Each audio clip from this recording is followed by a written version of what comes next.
Hey, how you going, guys? Hellfire here. It's been a while since you've seen me. If you have seen me before, otherwise, if you're a first-time watcher, then hi. I'm going to be covering should you be playing Melvor in 2024. I'm sure you can guess because of the fact that I uploaded this video to begin with. The answer is more than likely yes. But let's cover over why yes.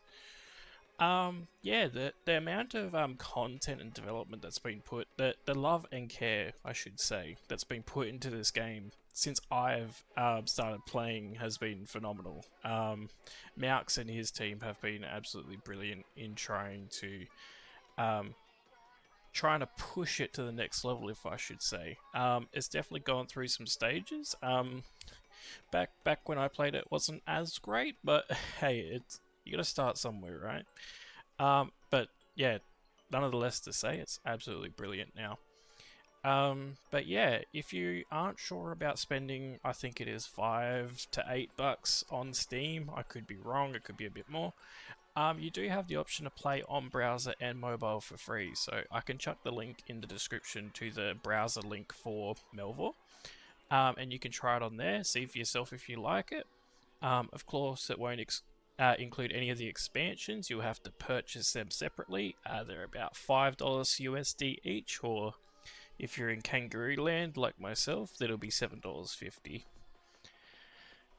Um, yeah, so if you're into idle games, or if you're into RuneScape, and an absolute bonus to you if you love both of them, like myself, this is definitely the game for you. So we'll jump into my excuse the names. It's an inside joke, okay? I created this account like 3 weeks ago, 2 weeks ago, can't remember now. Playing with a bunch of mates, playing alongside them. It's taking its time to load, of course, because I've hit the record button. Yeah, so basically, this game is heavily focused on the idle, hence the name. But there is some manual elements to it. In normal mode, you won't see that as much of the active elements or manual elements. But if you play in a game mode like I am here, being the Ancient Relic mode, there is a bit more manual input, mainly to do with like your manual eats to get out of death range. But yeah, I'm definitely not reading off a script, by the way. And I'm completely lost in said script that I'm sure does not exist. Um, it's been a while, alright? I'm trying to get back into the swing of things. Offline progress. So as you would have seen the pop up just before, you do get offline progress. I completely botched showing it. Yeah, well done. Great first take. This is definitely not the first take either. That's the sad part. This is like the fifth take. I've managed to botch in the first 10 seconds on the others. So if we jump into my main account, so this is just a normal account. There's nothing special about it. There is no limitations on it or anything. This is basically my sandbox character.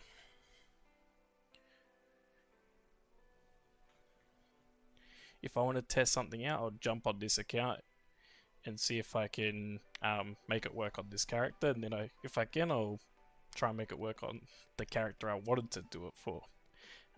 Namely Sadistic. If you were there for that, Sadistic was the shopless account that I made. I don't even want to know how long. If I look at the YouTube video, it's probably a couple years now. It's been a while I've been away. Yeah. So the quality of life update that just arrived earlier today, starts to shows the calculation of your offline progress, which is nice, so you know that it's actually doing something as opposed to nothing. So yeah, we can see that I've been away for an hour and a half and got all these wonderful goodies, and 90% of them are useless, but that's just how archaeology is. But yeah, you definitely get offline progress. I believe it caps up to 24 hours, so you can be away for all that time and you'll get all the rewards. There is no lower rates because you're offline. It will run the exact same as if you left it online and running, which is great coming from someone that played Legends of Eidolon, if anyone here has played that. So, yeah, it is a nice change up and a couple less microtransactions in this game. We won't go into too many politics regarding the differences between the two. But yeah, this game does also come with two, going to be three DLCs coming in the next few days, I believe on the 14th or 15th. We're getting Into the Abyss. Yeah, so I can't say too much about Into the Abyss because it's not out yet, but it's a lot more focused on combat. So yeah, we'll see how that turns out. It will technically be like a separate game mode kind of inside of your character, is kind of the best way to put it. Whereas like your Atlas of Discovery gives you cartography archaeology, which goes up to 120, as well as the ancient relics mode if you buy it, and then Herald, Throne of the Herald, which gives you up to 120 stats, so you have something to do post 99. Both of those two have been fantastic DLCs for their own reasons, and I'm sure that this third one coming is going to be the exact same. It's going to be brilliant. Looking forward to it. Yeah, as I said, there was a couple game modes, so if you fire it up, two of them are locked behind DLCs. If I remember right, I believe Adventure Mode and Ancient Relic Mode are tied behind DLCs. Adventure being tied behind Throne, and Ancient Relic being tied behind Atlas. So if we create a character, so you got 4 different game modes, so standards, this is just, you got really no limits as to what you can do, and combat is less punishing in terms of the negative modifiers, and I think positive modifiers are a little bit better as well, I can't remember. Hardcore mode, hey, I mean, I'm not a big fan of the mode because I'm a big fan of dying. This doesn't work for me because it deletes your save if you die, but hey, that's up to you. Recommend doing this if you're well acquainted with the standard mode or these other modes here and you want a little bit more of a challenge, or you're after achievements in Steam. Adventure mode, I haven't dabbled too much into it, wasn't my cup of tea as much, but basically you can buy different skills. So you get locked out, I think you purchase one off the get-go, and then you spread out from there. So it's really focused on money making and then purchasing other skills, working your way up. I do like the fact that it does force you into combat, which is my only issue with the standard mode. Unfortunately, the most optimal way to play standard mode is to max out everything but combat and then work on combat for the easiest time. The issue with that is I love combat, so I want to get into it as soon as I can. Then we have Ancient Relics mode, so this is my favorite mode at the moment. Basically, it's got hardcore mode in terms of the combat triangle, so it's a little bit rougher. Preservation doubling is disabled. I mean, I'm pretty much reading out what it says here. Fishing and cooking are locked out until you do the Impending Darkness, which is level 99, which is pretty difficult, especially if you don't know what you're doing. The starting point for this can be a bit tricky if you don't know what you're doing. I've had a couple of mates that have started playing recently and they've jumped straight into this mode and haven't played any of the others. It was quite interesting when they used all 50 of their shroom like immediately and then didn't know what to do. But yeah, no, it's a lot of fun. Yeah, basically playing alongside 3 to 4 other mates that are doing Ancient Relics modes alongside them. Unfortunately, I'm the only one with like real experience in the mode and in the game, so I've kind of pushed ahead of them a little bit just because of the stuff I do know. And then you also get like unique modifiers that help out your I'll go back that one. That modify how you play. So you'll get some penalties, but they make up for it with the positive effects from the relics. Relics are basically just super rare drops from doing a skill, and each skill has 5 relics and a master relic. And to activate the master relic, you have to get all 5 of the relics, the standard relics. Damn, it's having a good think about it, yeah, outside of that, your best tool if you want to learn about this game is the Wikipedia. Absolutely amazing. It has guides. It even holds your hand pretty much through like the first, I think, 2 or 3 dungeons of Ancient Relics mode if you have absolutely no idea what you're doing. And it's, yeah, amazing for that. But yeah, if you want to look up drop rates, jeez, I still got it. If you want to look up drop rates, an item, what it does, what it's used for, where it comes from, yeah, the wiki has it all. I'm sure within like a couple of days it'll have everything of the new DLC as well on there. They're just that on top of it. It's honestly brilliant. The work they do on the wiki. The other thing as well is the mods in the game. So the developer Maux, he's a big fan of supporting people in modding. So the modding community is great here as well. Yeah, unfortunately, he was still in a loading loop. Not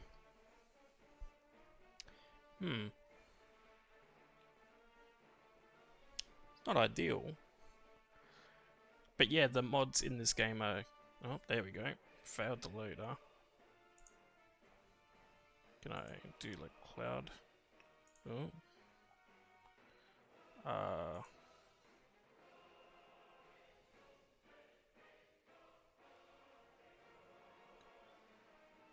Oh, it just crashed. Alright, give me 1 sec. Oops. Oh, what the hell? Mouse. Alright, let's not show that.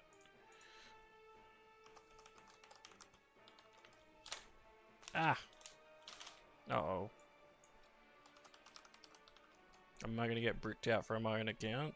Who knows? Apologies, I don't know how to edit stuff, so we're gonna be... This is all a one-taker. Just load the cloud save because the local one is being dicky. Not sure what's going on. There we go. Alright, Ancient Relics. Before we jump off that completely. Once it's done the calculations, yay yippee. So you have all your different skills, so each skill has 5 relics, and then you got your master relic. So in attack I've got relic 1, 3, 4, 5.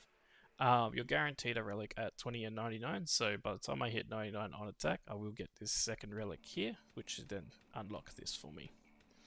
These are all just passive effects, and they're always active. Some of them are very strong, like damage reduction. Yep, that's about it from that one. Max HP is great. Auto efficiency, lifesteal's okay. Enemy max HP is 50-50, but we won't go into all the specifics of that.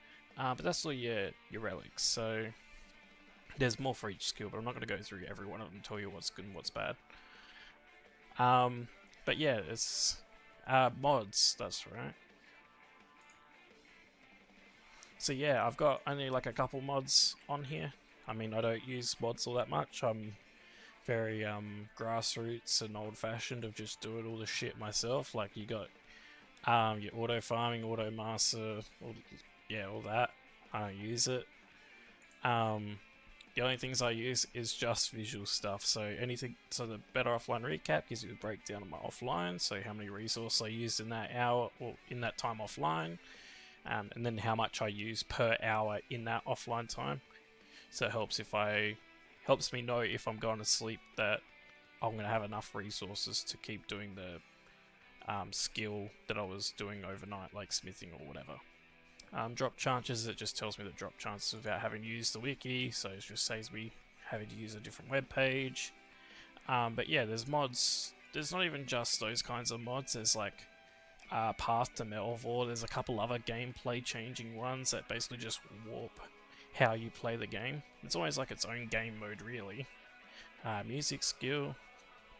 Yeah, but the sky's the limit with the mod manager. Um, but yeah, things that I do like about the game. Combat. Combat is fantastic. It's like brilliantly done here. If you're a fan of combat and stuff like that, and watching number go up and watching enemy health go down and getting rare drops and stuff like that, then yeah, it's your kind of game. I'm not going to jump to a mob because I'll be having this on and I'll more than likely die. Yeah, it's great. The manual gameplay side of it, so like having to do manual eats, gear switches, stuff like that, that's what I really like.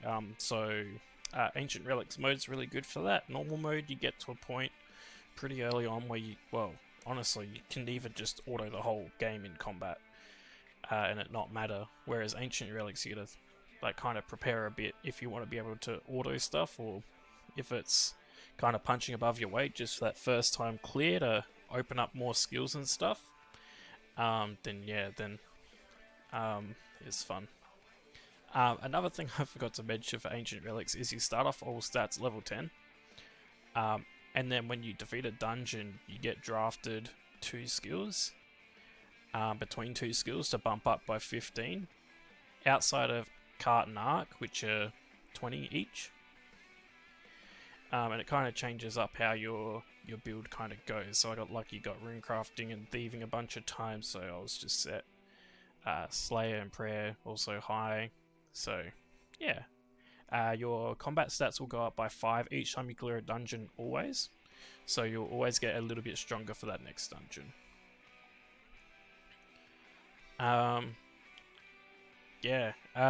What else do we have here? If you're not a fan of the idle side of it as much, you probably won't like the game too much later on, because it does get very idle, sitting there and waiting for stuff to get done. That's one of my issues I have with mainly cartography, is you have a giant map, and it takes forever to cover the whole map. I think it took several weeks on my main to get it done. Not my cup of tea. I kind of like being able to interact, change up stuff. But yeah. And then something that I don't like is the idle side of it, or how idle it gets later on, I should say, and mastery, which I'm sure some people could agree with me that mastery is not their cup of tea. It's this little trophy here next to the skills that you're doing. So my rune essence is max. They can give some bonuses, but it's also needed for the completion log of mastery. So yeah, not my thing. I tried it on the main and then I got burnt out the game because it was pretty boring. I had everything else done. Monsters, all items. That was before Throne of the Herald, so still gotta re-get everything. Well, get everything again on that. But yeah, looking forward to that. But yeah, that pretty much covers it for if you should play Melvor or not. I'm looking to do potentially another character, so if you had seen the sadistic account, it's been basically neglected, to be honest. I don't play on it as much. Well, I don't play on it anymore. I got up to, I think, Air God and then stopped playing because I think Throne of the Herald came out when I next played it after not playing. And then, I mean, what was the point? Just hit 120 and everything and then just overpower the enemies and not overly... Oh, this is going to take a while, isn't it? And just overpower the enemies, so wasn't... Yeah, it's not what I wanted from the character. And also, I couldn't get... You can't get past Bane? Or Ahrinia, or whatever her name is. Into the Darkness, because you need to swap styles in combat, and you can't swap gear while in a dungeon. I'm pretty sure is the other issue I had. So it was literally impossible for me to get past that point, which, yeah, kind of put me off. This was my first Ancient Relic account that I had. Enjoyed that, got it up to, I think it was just up to Into the Mist, and then I stopped playing it. And then picked up again and just created a new character, playing alongside a bunch of mates. I was thinking of creating, you might think it's crazy, but perhaps another Ancient Relic account. And people harp on about how good magic is, so I was thinking of doing melee. So I just don't do magic for the first 13 dungeons like what I did on this character. Which will make it a bit interesting, and then also helpful to people that weren't so lucky with their rune crafting rolls in Ancient Relic modes early on.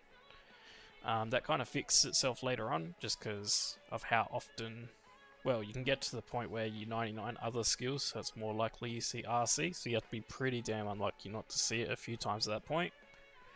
But I'll leave that up to people in the comments if you want to comment on it with what you want me to do, but I think that's the idea of what I want to go towards, if anything. Sadistic, yeah, I have no interest in playing anymore. The main account, I just, yeah, do whatever on it. Probably be trying out the DLC on it, to see how it is, because you need to clear the impending darkness to access the abyss. So yeah, unfortunately my Ancient Relic character is not quite there yet. He's only like base 70s and done the Fire God dungeon, so still got a ways to go. But yeah, if you are planning on starting off, sorry, I've kind of gone out of order. My script isn't doing too well here. No, wait, I'm not doing too well. My script is in the right order. Oh my god. Don't get old, guys. Yeah, so if you are planning on starting off, I recommend starting on normal. Just so you get an idea of how the game plays. Yeah, the only issue I have with normal is you can kind of just play until you're 99 or 120 something, then move on to the next skill, and I find that kind of boring. Unfortunately, that is usually the best way to play normal if you want to max out the thing straight away, or ASAP. But yeah, not so fun. Honestly, Ancient Relics is my favourite game mode, and I recommend other people try it as well. See if it's their cup of tea. Otherwise, Adventure mode is also good, just not my thing. Or hardcore. Yeah, I die a lot, so not for me. But yeah, if you do have any questions or whatever, feel free to reach out. Yeah, I'll be floating around for hopefully quite a while. Well, I plan to. But yeah, I'll leave it at this instead of keeping on yabbering on. Yeah, what do you think I should do? Cheers, guys. I'm gonna go do these new strongholds that come out. Already got the superior thingy. I'll show it quickly. Yeah, this one. So good. It's gonna make my accuracy so good. Alright, enough of me talking. I'll see you guys later. Peace.